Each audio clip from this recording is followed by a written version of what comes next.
पैसों के लिए गरीब माँ ने बेची कोक। मानव, मुझे बहुत डर लग रहा है। रिपोर्ट ठीक तो आएगी ना? पता है मम्मी जी कितनी आस लगा कर बैठी हैं। तुम क्यों इतना टेंशन ले रही हो? सब कुछ अच्छा ही होगा। मैंने मन्नत मांगी है कि अगर इस बार रिपोर्ट पॉजिटिव आएगी तो मैं तुम्हें लेकर वैष्णो देवी जाऊंगा और वहां 101 गरीबों को खाना खिलाऊंगा। मानव अपनी पत्नी अर्चना को दिलासा दे रहा होता है कि तभी डॉक्टर केबिन से नर्स बाहर आती है। आप ही मिस्टर एंड मिसेस कपूर हैं? डॉक्टर आपको बुला रहे हैं। मानव अर्चना का हाथ पकड़ता है और अब वो डॉक्टर के केबिन में जाते हैं और बैठ जाते हैं। डॉक्टर साहब, रिपोर्ट में क्या है? इस बार सब ठीक है ना? मैंने आपको पहले ही कहा था कि अर्चना कंसीव नहीं कर सकती। इनके बच्चीदानी में प्रॉब्लम है, इसीलिए ये कभी भी बायोलॉजिकल तरीके से बच्चा नहीं पैदा कर सकती। आज के टाइम पर बच्चा पैदा करने के काफी सारे ऑप्शंस हैं। आप आईवीएफ करवा सकते हैं या तो अनाथ आश्रम से भी बच्चा गोद ले सकते हैं। डॉक्टर, अपना बच्चा तो अपना बच्चा होता है ना, और मैं अपना बच्चा अपने कोख से जन्म देना चाहती हूँ। कोई तो इलाज होगा, कोई तो ऑपरेशन होगा, यहाँ नहीं तो कहीं बाहर। मैं आपकी प्रॉब्लम समझ सकती हूँ, मैं भी एक औरत हूँ। अगर कोई ट्रीटमेंट होता तो मैं बता देती, लेकिन इसका कोई सॉल्यूशन नहीं है। अर्चना रोने लगती है, जिसे देखकर अब मानव अर्चना को संभालता है और उसे लेकर घर आता है। हॉल में बैठी अर्चना की सास जब उसे इस तरह से देखती है तो सब समझ जाती है। क्यों रो रही है? मत रो, माता रानी है ना, वो एक दिन सब ठीक कर देंगी। शादी को 6 साल हो चुके और अभी तक मैंने आपको कोई खुशखबरी नहीं दी। डॉक्टर ने साफ साफ मना कर दिया। लगता है मेरी किस्मत में बांझ रहना ही लिखा है। अर्चना की शादी को 6 साल हो चुके थे, लेकिन अभी तक वो मां नहीं बन पाई थी। पर इसके बावजूद भी अर्चना की सास और पति उसका साथ नहीं छोड़ते और उसे हमेशा सपोर्ट करते हैं। इसी तरह वह हफ्ता भर बीत जाता है। अर्चना बाहर से शॉपिंग करके घर आई होती है और देखती है कि घर पर उसकी 2 पड़ोसन और एक बाबा बैठे हुए हैं, जिन्हें देखकर। अरे आंटी, आप नमस्ते। ये आपके साथ बाबा कौन है?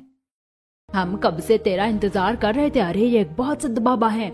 आज तक जिन जिन लोगों की इन्होंने पूजा करवाई है ना, उनकी सारी परेशानी हल हो गई है। धन दौलत से जुड़ी हो, शादी से जुड़ी हो या बच्चा ना हो रहा हो, तेरी भी तो यही दिक्कत है ना। फिक्र मत कर, ये ऐसी पूजा करवाएंगे जिसके बाद तुझे महीने के अंदर ही खुशखबरी दे देगी। अगर ये लोग इतना कह ही रहे हैं तो कर लेते हैं पूजा। क्या पता यही तेरी परेशानी का उपाय हो। अपनी सास की बात मानकर अर्चना पूजा के लिए तैयार हो जाती है और थोड़ी देर में वो बाबा पूजा की सामग्री के लिए सारा सामान ले आते हैं और घर के आंगन में बैठकर पूजा शुरू कर देते हैं। वो बाबा इस पूजा के लिए एक छोटे से बकरे की बलि देने वाले हैं। ये देखकर अर्चना, ये आप क्या कर रहे हैं? रुक जाइए, इस मासूम जानवर की क्यों बलि दे रहे हैं? यही तो इस प्रकृति का नियम है। एक जाएगा तभी तो कोई दूसरा आएगा। माता बलि से ही खुश होती हैं। वो बाबा बकरी की बलि देने ही वाला होता है कि तभी ऑफिस से मानव घर आता है और ये सब देखकर जल्दी से उस बाबा को रोकता है और गुस्से में, क्या हो रहा है ये? माँ, ये बाबा कौन है? और अर्चना, तुम क्यों यहाँ पर बैठी हुई हो? बेटा, ये एक सिद्ध बाबा है। अगर ये इस बकरी की बलि देंगे तो अर्चना 6 महीने के अंदर ही खुशखबरी दे देगी। हाँ बेटा, सही कह रही है तेरी माँ। बंद करिए आप सब लोग ये बकवास, और जैसे इस बकरी को लेकर आए हैं ना, वहीं छोड़कर आइए। कोई बलि नहीं दी जाएगी मेरे घर में। और अर्चना, तुम कब से इन चीजों में मानने लग गई? और माँ, आपको अगर इतना ही बच्चों की इच्छा हो रही है तो ला देता हूँ अनाथ आश्रम से एक बच्चा, लेकिन मेरी बीवी इन चीजों में नहीं बैठेगी, समझे आप लोग? मानव अर्चना का हाथ पकड़ता है और उसे सीधा कमरे में ले जाता है और इस तरह अब कुछ दिन गुजर जाते हैं। लेकिन अर्चना के दिल में अभी भी मां बनने की एक चाहत थी, जिसे वो चाहकर भी पूरा नहीं कर पा रही थी। तो वहीं दूसरी तरफ अर्चना के शहर से कुछ ही घंटे की दूरी पर बसे रामपुर नाम के एक छोटे से गांव में अर्चना की सहेली शीतल। कलमोही, तू अभी तक यहीं पर है, काम पर नहीं गई? अरे अगर जाकर लोगों के घरों में बर्तन नहीं धोएगी तो इस घर में 4 पैसे कैसे आएंगे? शादी के साल भर के अंदर ही मेरे बेटे को खाकर बैठ गई है। जब से आई है सिर्फ मनहूसियत फैला रखी है तूने। आप क्यों हमेशा भाभी को ताने देती रहती हैं? भैया की मौत एक हादसे में हुई थी, इसमें इनका क्या कसूर? और जिस तरह आपने एक बेटा और मैंने अपना भाई खोया है, इस तरह भाभी ने भी तो अपना पति खोया है। ये चाहती तो मायके जाकर दूसरी शादी कर सकती थी, लेकिन इन्होंने यहाँ रुककर हमारा ख्याल रखने का फैसला किया। और आप हैं कि इस मनहूस की वजह से तुम मुझसे जुबान लड़ा रही है। मेरे बेटे के गुजर जाने के बाद क्या हालत हो गई हमारी। लोगों के घरों में झाड़ू पोछा करके हमें अपना गुजारा करना पड़ रहा है, और तू अब क्या खड़ी खड़ी घूरती रहेगी या जाकर काम करेगी? शादी के साल भर के अंदर ही अरुण की ट्रक चलाते हुए एक हादसे में मौत हो जाती है। जिससे ना ही शीतल अपनी शादीशुदा जिंदगी जी पाती है और ना ही मां बन पाती है। तो वहीं आज शादी के सालों के बाद भी हर रोज उसे अपनी सास संगीता से ताने सुनने को मिला करते थे। ऐसे ही एक दिन, संगीता तुम घर पर ही हो, चलो अच्छा है, परसों मेरी बहू की गोद भराई की रस्म है, तुम और प्रीति जरूर आना। हाँ हाँ क्यों नहीं, हम जरूर आएंगे, तुम्हारी बहू भी तो मेरी बेटी जैसी है। लेकिन एक बात याद रखना, अपनी बहू को मत लाना। भले ही शादी के साल भर के अंदर पति के गुजर जाने के कारण वो मां नहीं बनी, लेकिन अब वो एक बांझी कहलाएगी। अब पता है मुझे पल्लवी, और मैं एक बांझ का सहारा एक गर्भवती औरत के ऊपर नहीं पड़ने दूंगी। मैं तो खुद परेशान हूँ उससे। अपनी सास और पड़ोसन पल्लवी की ये बातें शीतल सुन लेती है और वो अब आंखों में आंसू लिए शीतल गांव में बनी नदी किनारे जाकर रोने लगती है। इसमें मेरा क्या कसूर? अगर मैं शादी के साल भर के अंदर मां नहीं बन पाई तो मेरे पति मेरे पास रहते ही कहाँ थे? काम के सिलसिले में अक्सर उन्हें बाहर ही रहना पड़ता था। सच में इस समाज में एक विधवा और बांझ औरत के लिए कोई जगह नहीं है। शीतल काफी देर तक नदी किनारे बैठकर ही रोती रहती है और इसी तरह अब हफ्ता भर गुजर जाता है। और आज शीतल की सास संगीता की बहन कौशल्या प्रीति के लिए शहर का एक रिश्ता लाई होती है। रिश्ता तो बढ़िया है कौशल्या, लेकिन रिवाज तो ये होता है कि लड़के वाले लड़की वालों के घर आते हैं। तो वो लोग आएंगे ना घर, लेकिन गांव नहीं आ सकते। शहर में मेरी नंद रहती सरस्वती, उससे बात कर ली है मैंने, हफ्ता भर उसके घर पर ही रह लेना और रिश्ते वाले भी वहाँ आ जाएंगे। एक बार अगर हमारी प्रीति का रिश्ता यहाँ लग गया ना तो वो इस गरीबी से निकल कर एक अच्छी जिंदगी जिएगी। और तुम ट्रेन की टिकट की पैसों की भी फिक्र मत करो, वो मैं करवा दूंगी और आने जाने के लिए भी पैसे दे दूंगी। प्रीति भी तो मेरी बेटी जैसी है। 2 दिन बाद की ही कौशल्या शहर जाने की ट्रेन की टिकट बुक करवा देती है। तो वहीं 2 दिन बाद संगीता अपनी बहू और बेटी के साथ ट्रेन का सफर तय करते हुए शहर पहुंचती है, जहां वो सब सरस्वती के घर पर रुकते हैं। अब आप सब लोग आराम कर लीजिए। काकी, वो यहाँ आसपास कोई मंदिर वगैरह है क्या? मैं थोड़ी देर वहाँ हो आती हूँ। हाँ मंदिर तो है, यहीं चौक पार करके है, तुम चली जाओ। शीतल अब थोड़ी देर के लिए मंदिर चली जाती है और जब मंदिर से शीतल घर लौट रही होती है कि तभी उसके सामने अचानक से एक बड़ी सी गाड़ी आकर रुकती है, जिसे देखकर शीतल डर के मारे नीचे गिर जाती है। दरअसल ये गाड़ी किसी और की नहीं बल्कि अर्चना की होती है। अर्चना जैसे ही गाड़ी से निकलकर शीतल को उठाने के लिए जाती है तो देखती है कि वो उसकी बचपन की सहेली शीतल है, जिसे देखकर, अरे शीतल, तू यहाँ? तू तो शादी करके गाँव चली गई थी ना, कैसी है तू? और इन सालों में कितनी बदल गई है। तू भी कितनी बदल गई है, मुझे तो यकीन ही नहीं हो रहा कि तू ही मेरी वही बचपन वाली सहेली है। यहाँ पास में ही एक कैफे है, वहाँ चलकर बात करते हैं। अर्चना शीतल को कैफे में ले जाती है, जहां वो काफी सारी बातें करती है और बातें करते करते शीतल के साथ हुए हादसे के बारे में भी अर्चना को पता चलता है। तूने ससुराल वालों के लिए इतना कुछ किया, लेकिन फिर भी तेरी सास तुझे ऐसे ताने मारती है। मैं होती तो कब का अपना ससुराल छोड़ देती, लेकिन मैं ऐसा नहीं कर सकती ना। वैसे तू बता, शादी को भी इतने साल हो गए, तेरा कोई बच्चा है? बच्चों का नाम सुनते ही अर्चना की आंखें भर आती हैं और अब वो शीतल को सारी बात बताती है। शीतल, मैंने काफी कोशिश करी लेकिन कोई भी सॉल्यूशन नहीं निकला।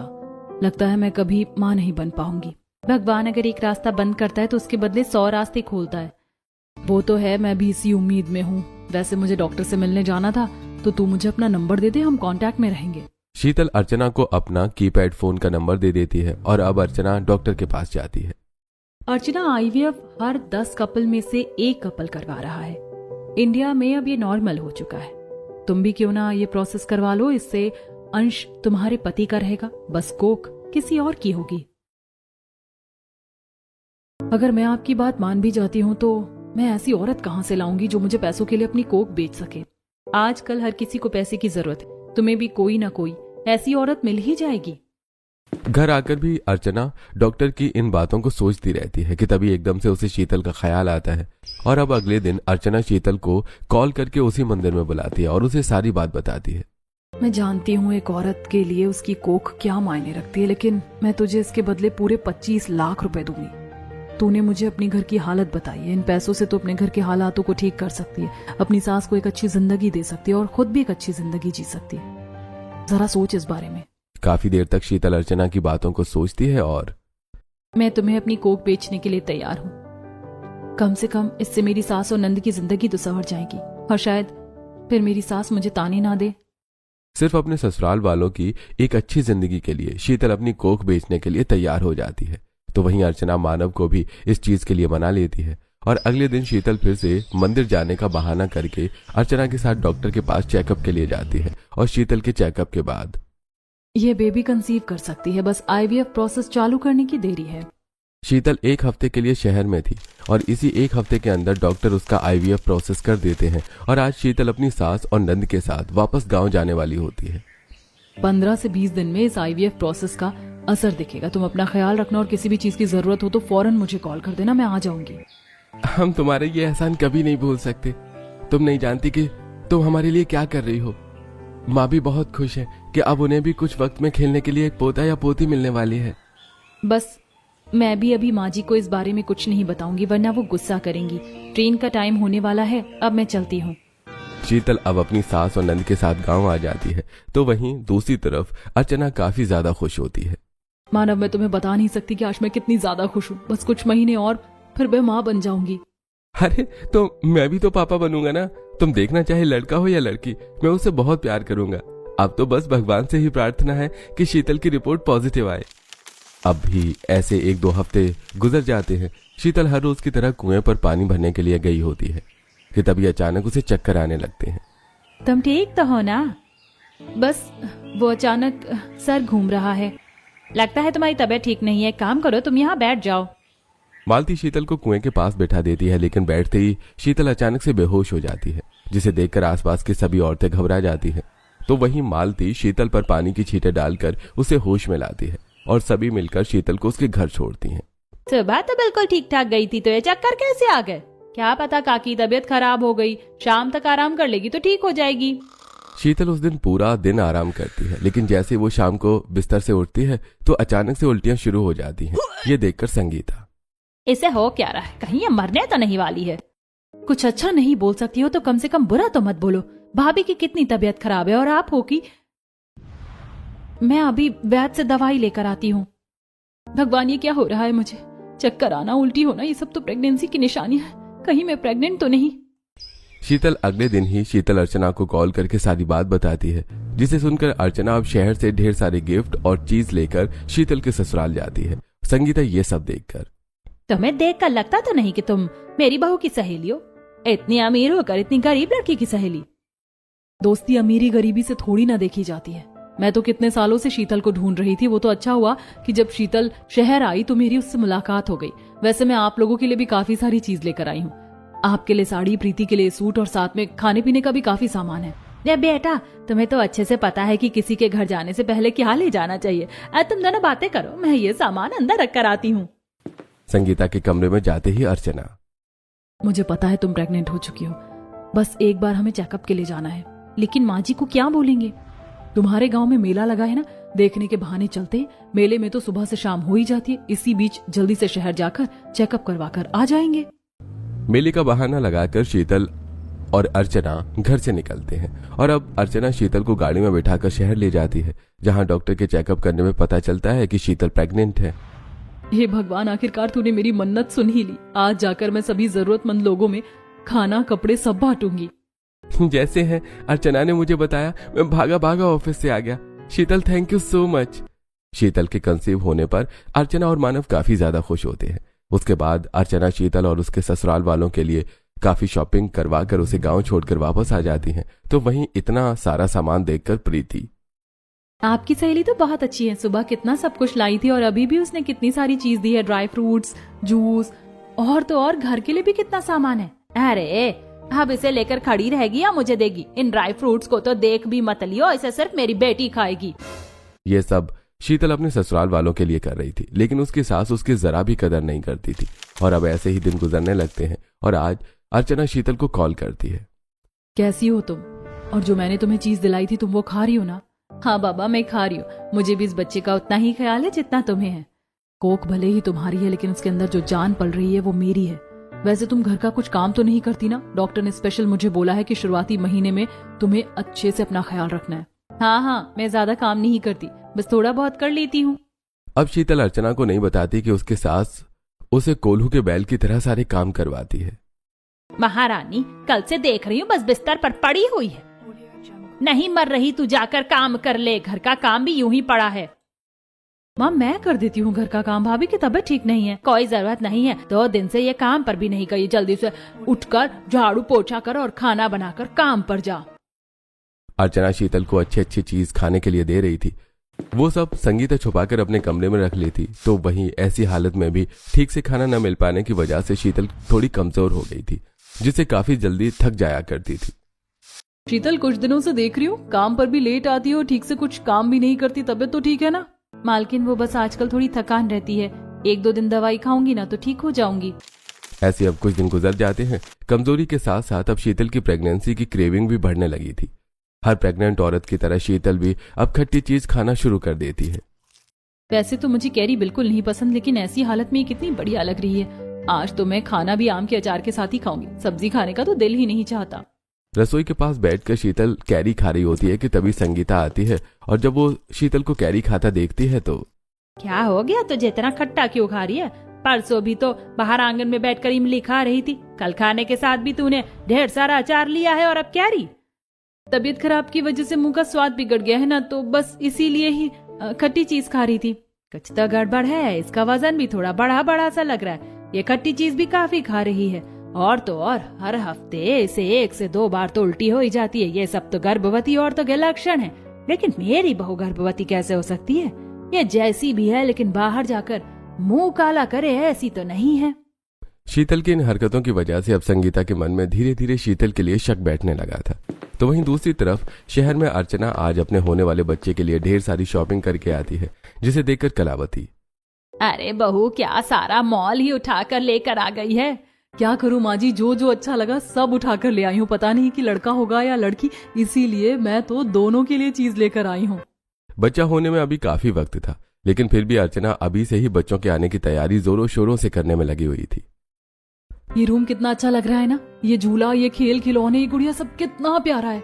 जब हमारा बच्चा ही देखेगा तो कितना खुश होगा।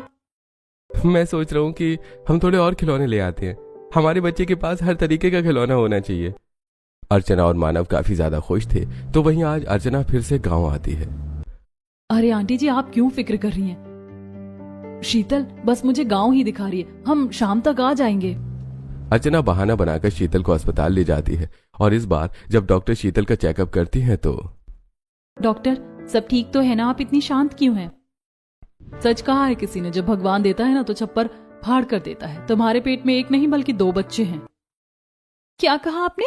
हाँ, और जब ये बात अर्चना को पता चलेगी तो वो कितनी खुश हो जाएगी।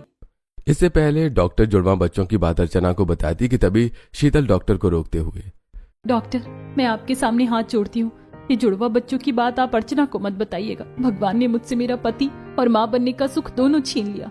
सालों के बाद ही सुख नसीब हुआ है। अर्चना को सिर्फ 1 ही बच्चा चाहिए ना, मैं उसे 1 औलाद देकर इस दूसरे बच्चे को खुद पालूंगी, ताकि मुझे भी कोई माँ कहकर पुकार सके। Please doctor.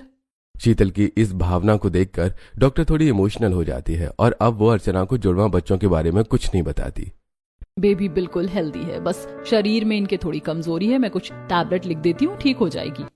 चेकअप के बाद अस्पताल से निकलते हुए शीतल गलती से रिपोर्ट इस बार अपने बैग में ही रख लेती है, और अब अर्चना उसे गांव छोड़ देती है। शाम का वक्त होता है। शीतल बाहर आंगन में से कपड़े निकाल रही होती है, तो वहीं प्रीति बिस्तर पर रखे शीतल के बैग को उठाकर साइड में रख रही होती है। तभी उसकी नजर बैग के अंदर रखी रिपोर्ट पर जाती है, और जब वो मेडिकल रिपोर्ट को पढ़ती है तो उसके होश उड़ जाते हैं। इस रिपोर्ट के मुताबिक तो भाभी प्रेग्नेंट है, लेकिन ये कैसे हो सकता है? प्रीति चाहकर भी ये बात अपनी माँ से छुपा नहीं सकती थी। तो वहीं जब ये बात संगीता को पता चलती है तो वो शीतल को एक जोरदार थप्पड़ मारती है। अरे मैं तो तुझे सिर्फ मनहूस समझती थी, लेकिन तू नीच गिरी हुई निकली। अरे तेरी नंद का रिश्ता लग गया। अगर किसी को पता चलेगा कि तू पेट से है तो क्या होगा? सच सच बता, किसका पाप लेकर घूम रही है तू? किसी का पाप नहीं है, मैंने अपनी कोख बेची है।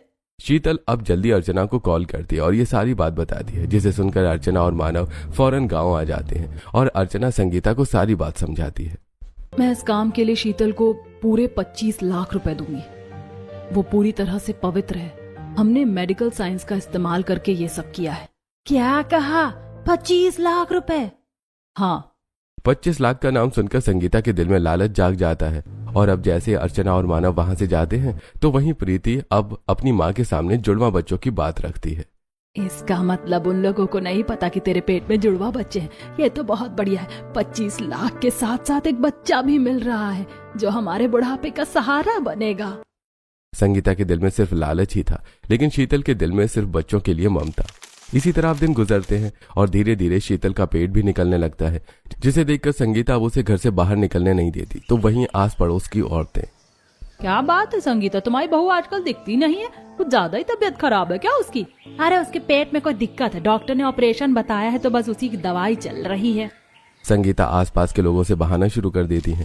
समय यूं ही गुजरता है और शीतल का 8वां महीना लग जाता है, जिसे देखकर अर्चना शीतल और उसके घर वालों को लेकर अपने फार्म हाउस पर आती है और धूमधाम से शीतल की गोद भराई की रस्म होती है।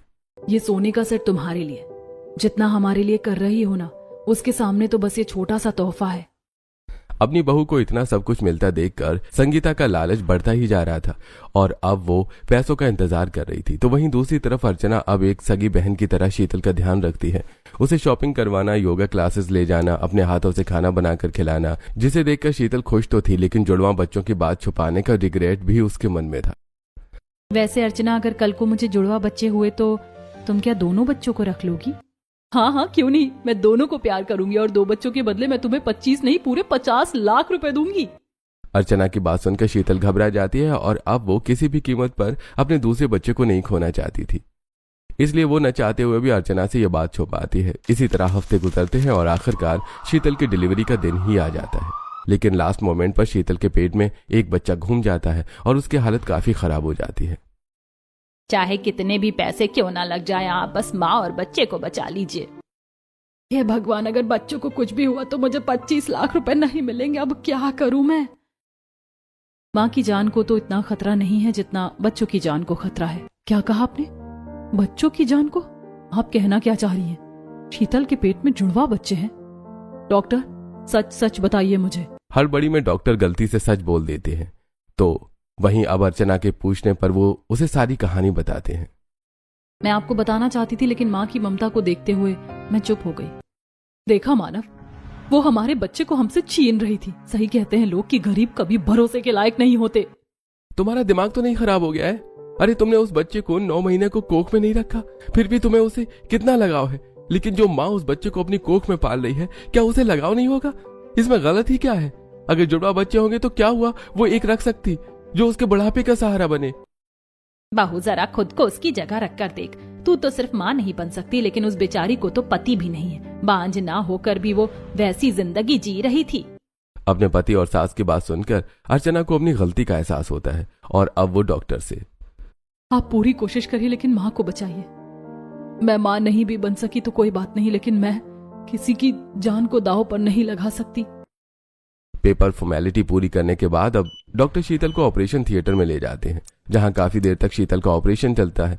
तो वहीं बाहर बैठे सभी लोग काफी परेशान हो रहे होते हैं। अर्चना, सब ठीक होगा, भगवान है हमारे साथ।